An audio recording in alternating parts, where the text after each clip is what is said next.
las acciones del partido. La única pelota clara que se pudo filtrar desde la zona media para Lewandowski, que ganó, aprovechó el quedo de Konaté que lo habilitaba, el polaco, que pierde un segundo mirando en línea, desatiende la posición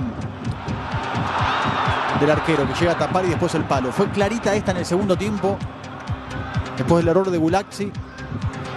En la continuidad de esa acción va a venir un atajadón del húngaro ante Kimmich. E incluso el propio Gulaxi va a atajar otra pelota que lo convertía en figura en la acción previa al gol, cuando iban 38 del segundo tiempo. Esta es una atajada fenomenal, ¿eh? No le queda otra que reaccionar de esa manera, porque si no se metía con pelota y todo. Esta hablo a Renato Sánchez, que después sería expulsado.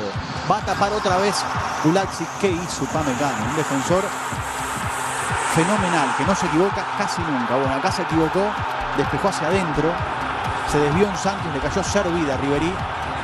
¿Qué hizo el central? Mirá vos cómo este error rompe el partido, finta, pausa en el área. Siempre hay tiempo para... El jugador que tiene jerarquía, siempre hay tiempo en el área.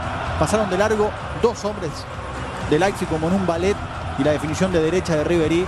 Así lo festejó Neuer, así lo festejaron todos. Tuvo una Leipzig, tras el gol fue el cabezazo de Poulsen,